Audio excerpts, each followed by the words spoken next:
Bonjour à tous et bienvenue donc dans ce 3e symposium international de manger en ville. Merci Florent. Normalement, vous devriez tous m'entendre du coup avec, dans votre langue. Si vous avez des questions techniques, n'hésitez pas à les poser à Florent. Donc rapidement, je me présente. Je suis Justine Labarre, la coordinatrice de ce colloque. J'ai échangé du coup avec les intervenants qui vont participer pendant ces 2 jours. Donc on va enfin pouvoir mettre des noms sur des visages, ça va être plus sympa que par mail. Et pour les spectateurs, je suis ravie de vous accueillir pour ces 2 belles journées. Je vais laisser la parole à Elisabeth Clabry de Saint-Martin, qui est la directrice générale déléguée à la recherche et à la stratégie au CIRAD, pour nous dire quelques mots sur l'engagement du CIRAD par rapport à ce colloque. Elisabeth. Oui. Bonjour à tous. Merci à tous d'être en ligne. Merci aux organisateurs. Je sais que vous êtes nombreux j'ai vu la carte, c'est assez impressionnant le nombre de personnes inscrites et le nombre de pays concernés. Et je suis vraiment très fière que vous, les organisateurs, vous ayez réussi à réunir toute cette communauté de participants. Et j'en suis très fière, mais dans le fond, ce n'est pas très étonnant parce que les problématiques dont on va parler aujourd'hui sont des problématiques, aujourd'hui et demain, sont des problématiques fondamentales. Alors, fondamentales dans le sens littéral du terme, parce que finalement, manger, se nourrir, c'est ce qui, depuis toujours, structure les sociétés, c'est ce qui structure les cultures, les économies. Et donc, c'est à la fois des systèmes infiniment complexes, mais aussi un point de continuité dans toutes nos sociétés. Mais c'est un thème aussi fondamental aujourd'hui avec la Covid. J'écoutais les débats de l'Assemblée générale des Nations unies qui se déroulent cette année en virtuel. Et j'écoutais notamment les propos du directeur général de la FAO qui rappelait les chiffres aujourd'hui de la famine et de la malnutrition, notamment en Afrique, mais qui soulignait aussi que de son point de vue, le bilan qui reste encore à faire de l'impact de la Covid se fera d'abord et avant tout sur l'ODD2 et donc sur les questions d'alimentation, de nutrition, et parce que ces systèmes sont fragiles, ils sont beaucoup plus sophistiqués que ce que l'on pense, ils sont beaucoup plus dépendants de tous ces liens sociaux, ces approvisionnements que ce que nous avions pensé. Et donc, avoir une année 2021 où tout le système onusien va réfléchir au nouveau système alimentaire, ce n'est pas un luxe et c'est tout à fait cohérent par rapport aux alarmes qu'aujourd'hui les dirigeants nous envoient sur ces questions alimentaires. Alors, nous, au CIRAD, c'est un de nos champs thématiques stratégiques, c'est-à-dire que les systèmes alimentaires, et notamment les systèmes alimentaires justes et durables, c'est un des thèmes, un des 6 thèmes où nous avons décidé de travailler plus particulièrement et de dédier des moyens humains et financiers renforcés. Parce que nous avons le sentiment que se joue là aussi pour l'ensemble des ODD un élément fondamental. Là-dedans, les questions de genre, et vous êtes beaucoup plus spécialiste que moi, elles sont aussi très importantes parce que nous savons tous que pour que ces systèmes fonctionnent, pour qu'ils soient résilients, comme on dit à la mode, comme on dit selon ce terme un peu à la mode, ce sont souvent les femmes qui font le bouclage, ce sont souvent les femmes qui font l'ajustement. Et ce n'est pas facile, et j'ai beaucoup aimé votre titre où on dit « à l'épreuve de la vie urbaine ». Oui, parce que dans ce monde en mutation rapide, la répartition des tâches, des genres évolue vite et en même temps, il y a la question de l'équité, de la durabilité qui est étroitement liée à ces questions de genre, de répartition, mais aussi d'équité. Donc, c'est un sujet passionnant et je vais me taire parce que je ne suis pas spécialiste et vous allez en parler pendant 2 jours et j'aurai vraiment plaisir à regarder quand je peux me connecter, mais aussi à voir ce qui va sortir concrètement par écrit de vos travaux. En conclusion, je voudrais juste adresser 2 remerciements plus particuliers. Le premier à l'unité mixte de recherche Moïsa du CIRAD, mais pas que du CIRAD, puisque c'est un laboratoire interdisciplinaire sur les systèmes alimentaires et qui regroupe le CIRAD, l'INRAE, Montpellier Supagro, l'Institut agronomique, et l'IAM, et bientôt nos collègues de l'IRD, et qui fait de ce thème sur lequel vous allez travailler aujourd'hui son axe de recherche. Et puis la chaire Alimentation du Monde, qui est gérée sous la tutelle de l'Institut agronomique et du CIRAD, et bien sûr dans lequel l'UMR Moisa joue un rôle particulier. Ce sont les deux chevilles ouvrières, et là vous voyez Nicolas et Justine qui ont beaucoup travaillé sur ce colloque et que je remercie particulièrement. Ces remerciements appuyés à la chaire et à l'UMR ne doivent pas diminuer le rôle de tous nos partenaires. Ça prendrait beaucoup trop de temps de les énumérer. Je sais qu'ils vont prendre la parole, mais je pense à tous nos partenaires de l'Observatoire des habitudes alimentaires, du CNRS, de Danone, de beaucoup de nos partenaires. Et je remercie leur implication continue sur ce sujet qui sera un sujet phare de l'année 2021. Voilà, je vous remercie beaucoup de votre présence et je vous remercie par avance de votre implication dans les travaux. Merci Elisabeth pour ces quelques mots. Ce symposium, comme vous l'avez dit, est porté par le CIRAD, l'UMR Moisa et la chaire UNESCO Alimentation du Monde de Montpellier Supagro et du CIRAD. L'aventure a débuté en 2017 à Paris également. Et la première édition portait donc sur les styles alimentaires urbains en Afrique, en Amérique latine et en Asie. De ce colloque en est sorti un ouvrage, donc Manger en ville, ici. Il vient d'être traduit en anglais et il est accessible, si vous voulez, gratuitement en version PDF. Donc, on va vous mettre le lien dans le chat. Donc, n'hésitez pas à aller le télécharger et y jeter un œil. La deuxième édition s'est ensuite déroulée à Porto Alegre au Brésil en 2018 et c'est alors axé sur l'alimentation de rue.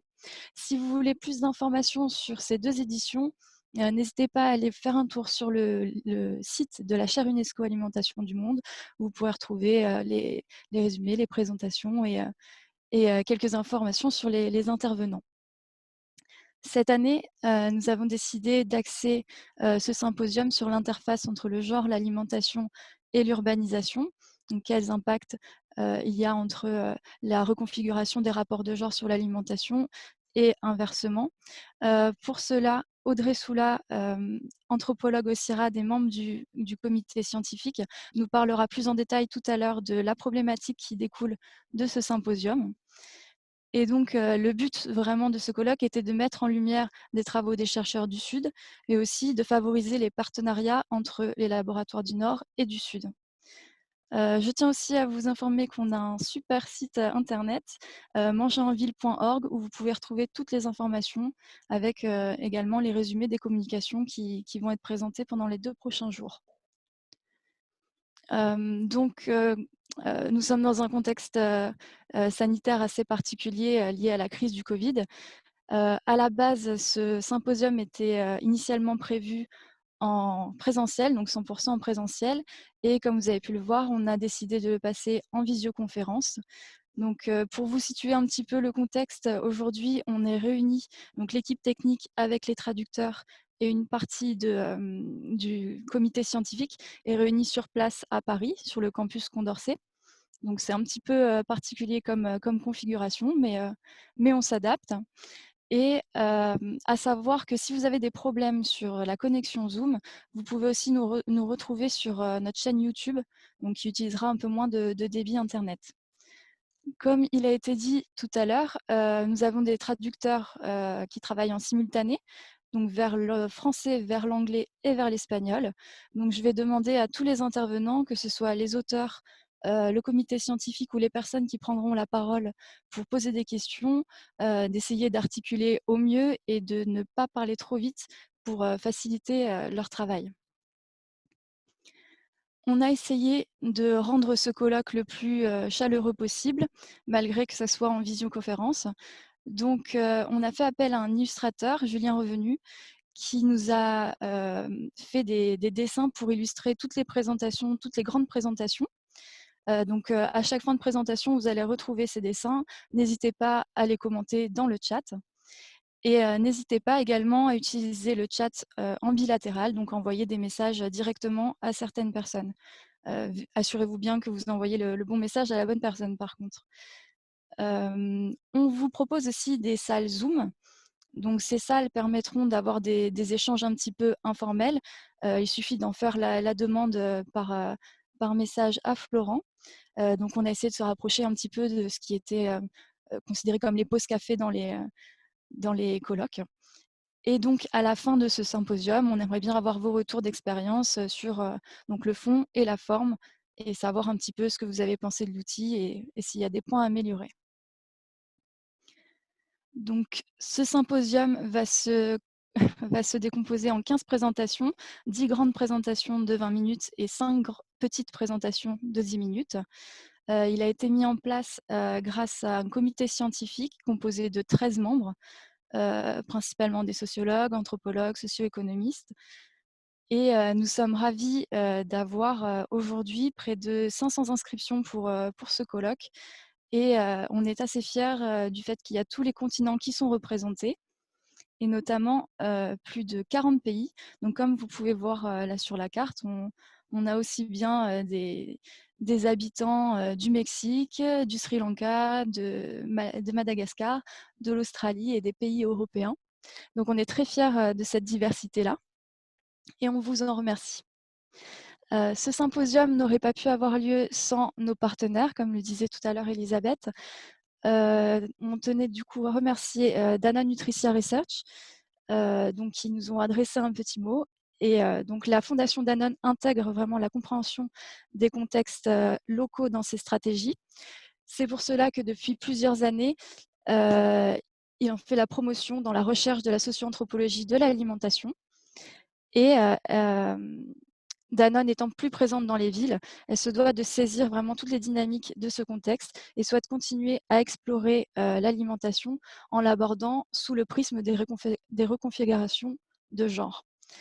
Nous remercions également la revue Anthropology of Food, qui nous sera présentée en fin de journée par Chantal Crène et qui va consacrer une revue thématique sur genre, alimentation et urbanisation très prochainement en sélectionnant 8 communications du colloque, donc sur les 15.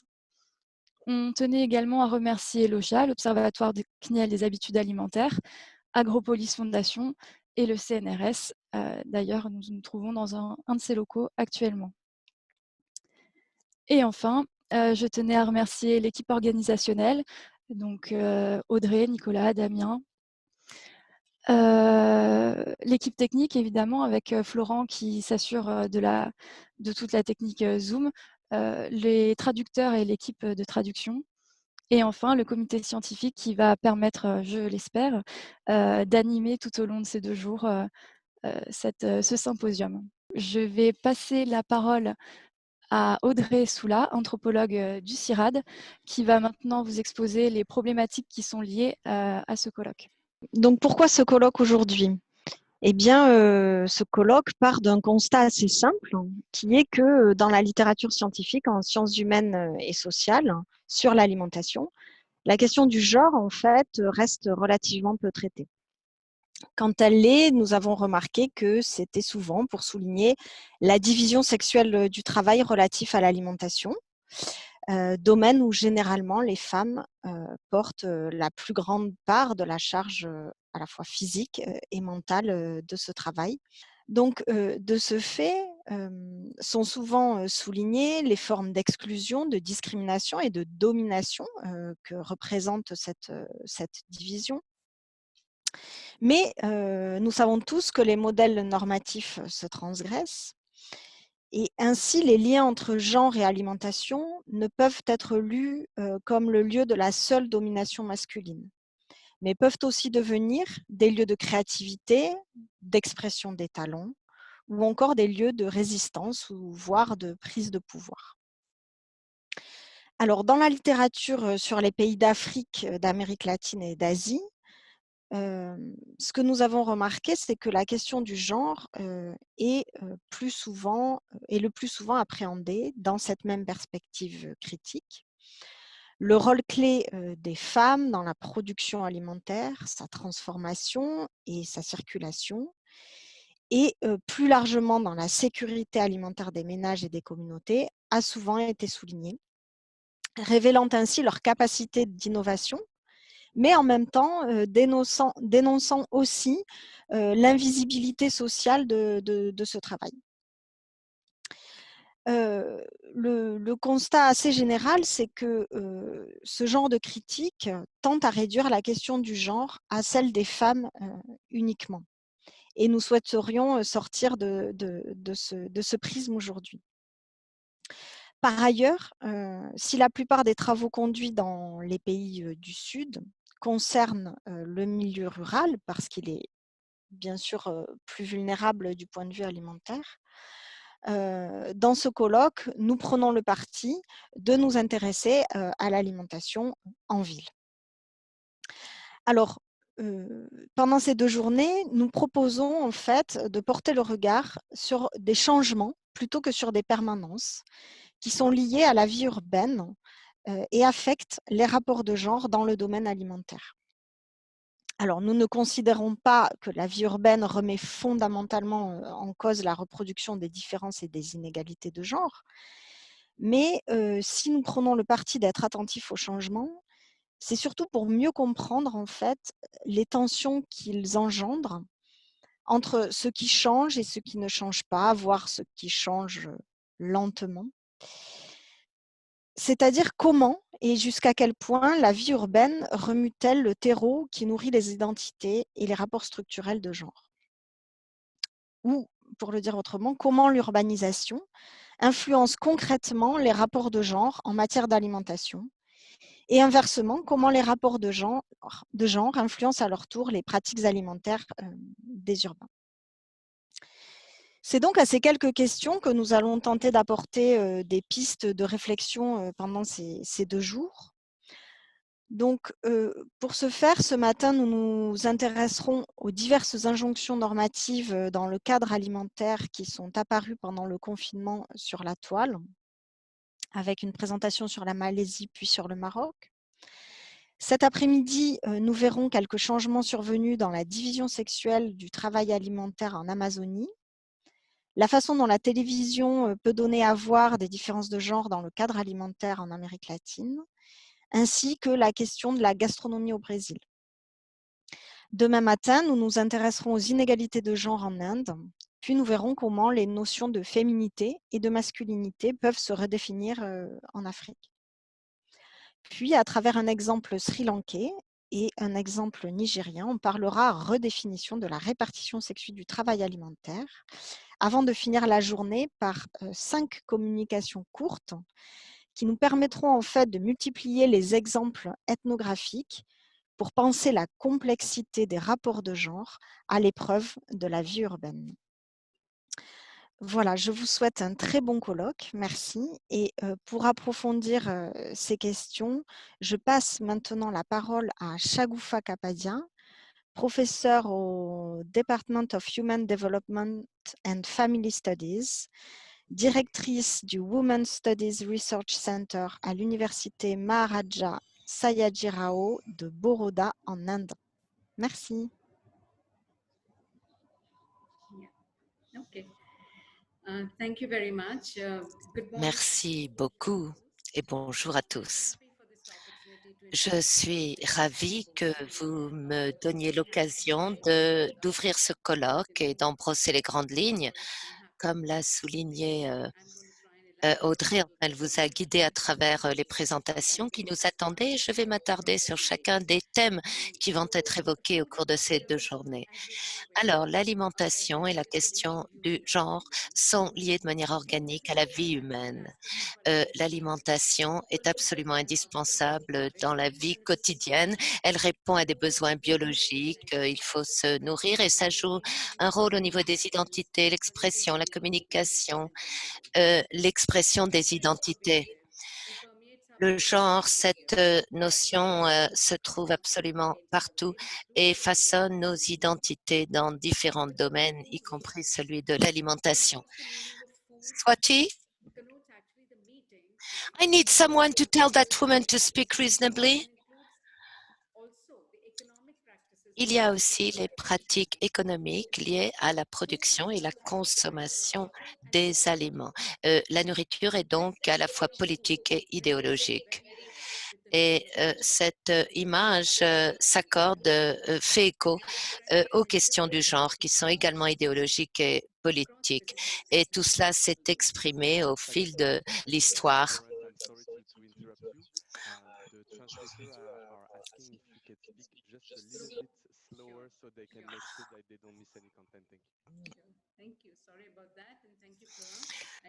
Oui, merci Florence. C'est vrai que j'ai tendance à parler très vite, dit l'oratrice. Alors, je poursuis en m'efforçant de parler moins vite. Donc, l'alimentation, comme nous le savons tous, est à l'intersection de la culture, de l'histoire, des traditions. Et cela comprend également les pratiques politiques et économiques liées à la production et la consommation alimentaire. Donc, la nourriture, c'est à la fois idéologique et politique. Et cela résonne également, fait écho avec les relations de genre qui sont également idéologiques autant que culturelles, historiques, politiques. L'alimentation et le genre sont des phénomènes complexes en eux-mêmes et au prisme l'un de l'autre, notamment. Et il faut toujours resituer ça dans un contexte culturel. Les cultures changent au fil de l'histoire. Nous vivons maintenant à l'ère de la mondialisation qui a entraîné des changements sans précédent dans toutes les sociétés, y compris au niveau des structures et des fonctions économiques. Un changement notable, c'est l'urbanisation accélérée dans le monde entier. Selon les données de l'ONU de 2018, 55% de la population mondiale réside en milieu urbain et ce pourcentage devrait grimper jusqu'à 68% d'ici 2050. 90% de cette hausse de l'urbanisation aura lieu en Asie, en Amérique et en Afrique.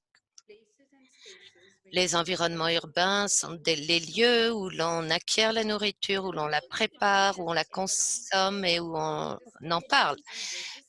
C'est également un lieu de contestation, de résistance. Madame aurait dû nous donner le texte, dit l'interprète, car elle lit très vite un texte écrit que les interprètes n'ont pas eu, c'est le seul. Alors, alimentation, genre et mondialisation, ces trois sujets ont fait l'objet de beaucoup d'études dans le champ des sciences humaines. Il s'agit de constructions sociales qui ne sont pas suffisamment étudiées cependant, notamment au niveau de l'interface entre ces différentes notions. Audrey va évoquer les sujets qui allaient être abordés.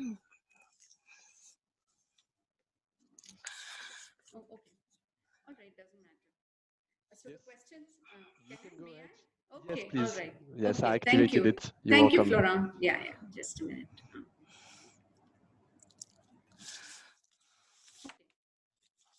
Can everybody see this? Yes. J'espère que vous voyez mes diapos, dit l'oratrice. Alors, voilà les questions qu'il convient de se poser. De quelle manière est-ce que les modes de vie urbains vont avoir une influence sur les questions de genre et d'alimentation dans les grandes villes d'Afrique, d'Amérique latine et d'Asie? Ces trois phénomènes complexes, comment se croisent-ils, c'est-à-dire l'urbanisation croissante, l'alimentation et le genre? Quels sont les schémas qui émergent de ce croisement de ces trois phénomènes et comment est-ce que les dynamiques de continuité et de changement se manifestent? Qu'est-ce qui se joue? Qu'est-ce qui est en train de changer? Qu'est-ce qui demeure? Et peut-être sous forme d'adaptation nouvelle, quels sont les points de tension et de résistance que l'on peut mettre en lumière? J'espère que vous voyez mon schéma là, mon diagramme. Donc, le thème de ce symposium se situe dans le cadre de l'urbanisation, notamment lorsqu'il croise le thème de la culture de l'alimentation du genre. Certains phénomènes sont indispensables pour comprendre ces intersections et ces interactions. Il y a d'abord le domaine du corps, le domaine corporel, les corps, la conscience, c'est ce qu'on appelle le domaine corporel, donc le corps, la conscience. Ensuite, il y a le domaine socioculturel, division sexuelle du travail, la consommation discriminatoire, et puis le domaine matériel, le travail autour de la nourriture et le marché du travail. Et là se jouent des questions de domination, bien sûr. Alors, les études féministes ont littéralement explosé, se penchent sur le fait, sur l'étude de la manière dont l'alimentation perpétue les clichés de genre et la domination masculine, la division du travail entre la sphère privée et la sphère publique. On dit que le fait de devoir préparer à manger maintient les femmes dans la domination. On les assigne au travail domestique sans qu'elles puissent en sortir. Et dans les études de genre, on dit que la cuisine caractérise justement, est emblématique de l'oppression de as a woman.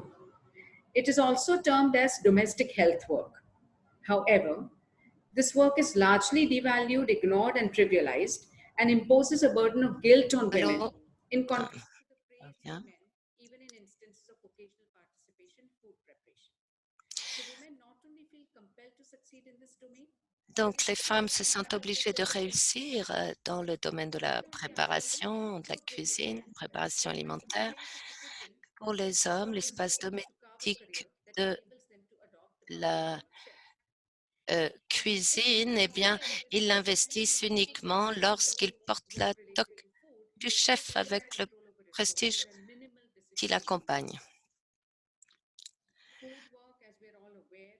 Le travail de la préparation alimentaire est un travail qui implique une charge mentale, physique, mais il y a tellement de conditionnements qu'on ne reconnaît pas le travail des femmes, son importance, notamment dans la sphère privée.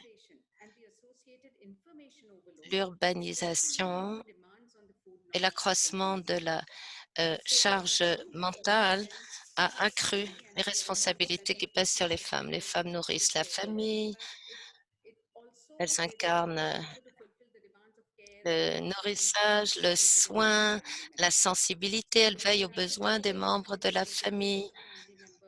Donc, c'est le rôle qu'on attend des femmes. Elles veillent aux besoins des membres de la famille, elles prévoient les repas et elles doivent en plus maintenant se soucier de la sécurité alimentaire, de garder tout le monde en bonne santé, de préparer une alimentation saine.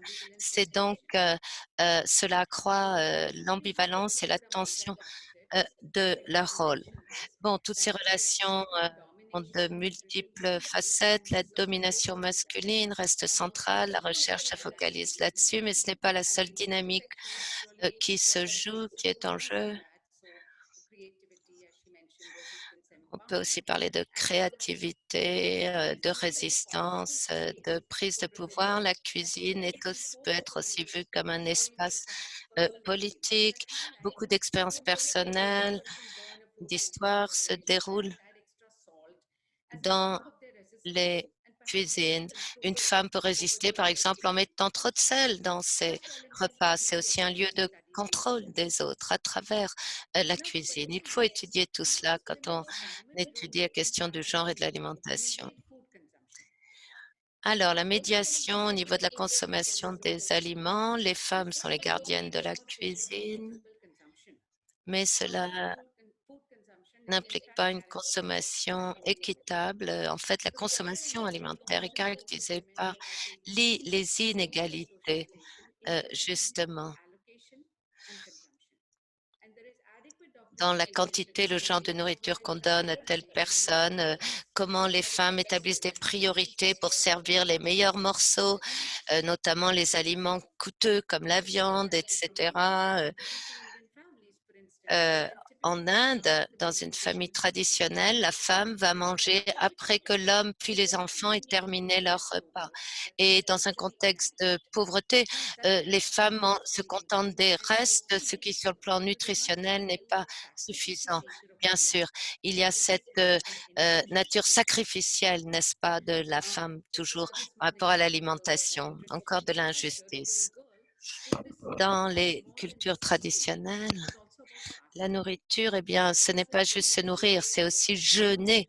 Il y a des croyances en Inde qui font que les femmes s'abstiennent de manger, comme c'est un outil de négociation avec le Tout-Puissant, avec Dieu, pour, par exemple, prier, enfin obtenir une longue vie pour leur époux, etc.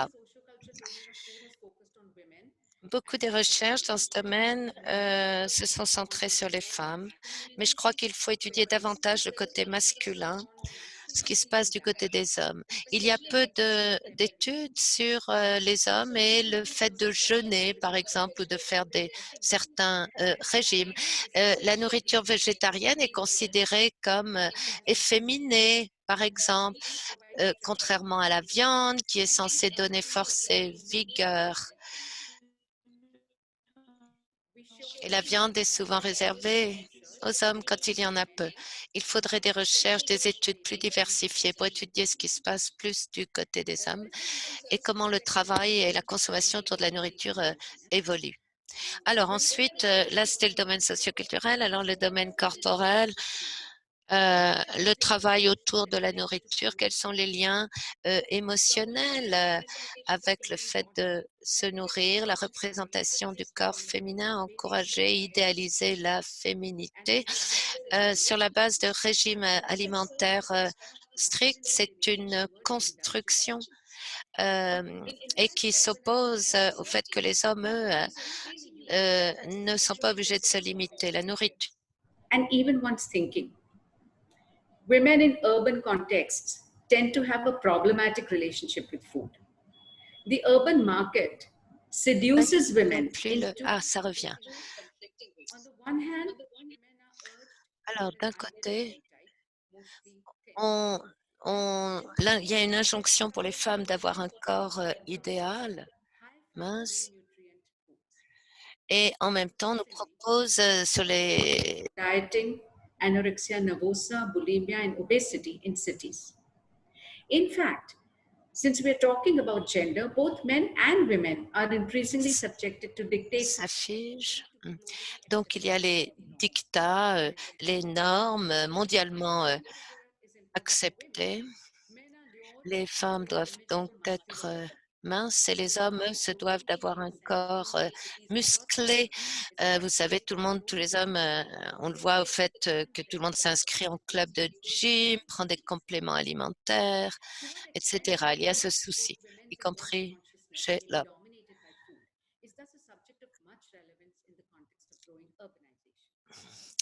Donc, cela est intéressant à étudier dans le contexte d'une urbanisation croissante et cela nous ramène au troisième domaine, le domaine matériel.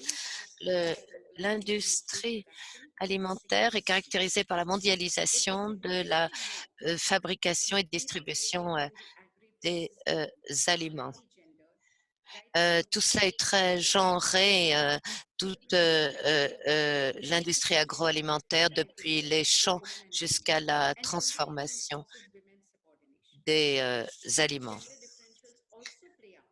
Des différentiels genrés prévalent aussi au niveau des chaînes d'alimentation, de ravitaillement. La pauvreté est à la hausse avec la mondialisation qui galope et ce qui fait que les femmes doivent passer davantage de temps à se procurer des aliments, les cuisiner. Le fardeau pèse beaucoup plus sur les femmes.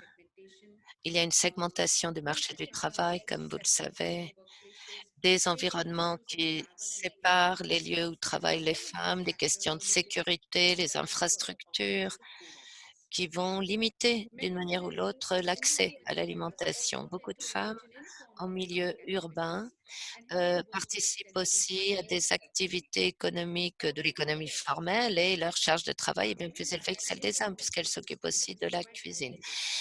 Il y a aussi beaucoup de systèmes informels qui permettent aux femmes de gagner leur vie, mais ce sont des systèmes économiques très précaires avec des grandes fluctuations de revenus, ce qui les maintient dans la pauvreté. Je crois qu'il faudrait il faut des études sur les foyers, la nature, la dynamique au sein des foyers avec les schémas concernant la nourriture. Ça, c'est une question importante, la nourriture et le genre dans les Suds, dans ce qu'on appelle le Grand Sud, les Grands Suds, les Suds. Le foyer, c'est une unité sociale, un lieu où hommes et femmes cohabitent, mais cette conceptualisation rend obscure les dynamiques internes, externes.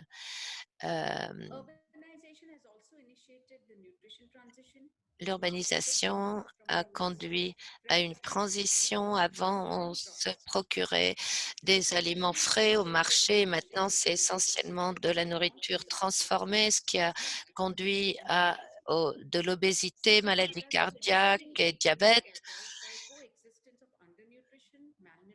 Et dans les grandes villes coexistent la sous-alimentation et la suralimentation. Plusieurs facteurs maintiennent l'insécurité alimentaire dans les grandes villes, déséquilibre au niveau de la distribution des ressources, accès à l'éducation, à l'emploi et aux soins médicaux. L'urbanisation a eu cependant des répercussions positives par rapport à la question du genre. De nouvelles occasions ont été créées pour les femmes qui contribuent à modifier les règles régissant le genre et les identités de genre. On révise les notions de masculinité et de féminité. Et c'est intéressant de regarder tout cela à l'aune de l'alimentation. Par exemple, on s'alimente de plus en plus à l'extérieur du foyer. Cela contribue à libérer les femmes de la cuisine et la pandémie de la COVID actuelle a joué aussi, au moins dans certaines grandes villes. En conclusion, je dirais que les inégalités de genre c'est un fait structurel, omniprésent. Le genre, on peut le comparer à d'autres inégalités au niveau de la classe, de la race, etc. Mais c'est particulier, la question du genre, parce que les préjugés sont entretenus à travers justement ces avantages et ces désavantages qui renforcent le statut de genre. Ce sera long, c'est un grand défi de redresser ces inégalités de genre, mais c'est un objectif de développement durable la nourriture, c'est une plateforme excellente pour étudier tout cela au niveau macro, individuel, collectif, ainsi que dans les sphères privées et publiques. Et ce symposium nous permet justement d'étudier plus en avant cette dynamique à l'aune de la justice sociale et de l'équité.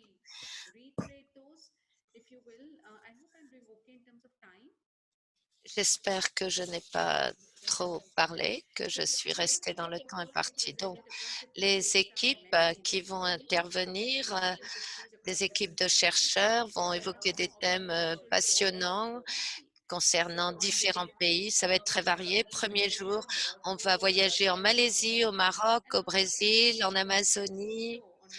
Et puis, on va aller voir une petite émission de culinaire sur Netflix qui va nous parler de la division du travail, le genre au niveau des chefs. Deuxième jour, Argentine, Porto Rico, Afrique. On va parler d'inégalité, redéfinition de la féminité, masculinité, nutrition, obésité, agriculture urbaine et distribution sexuelle sur le marché des aliments. Merci de m'avoir écouté. Et enfin, une toute dernière diapo, voilà. Ça, c'est une citation d'un texte hindou ancien. La nourriture, eh bien, c'est l'extension du monde.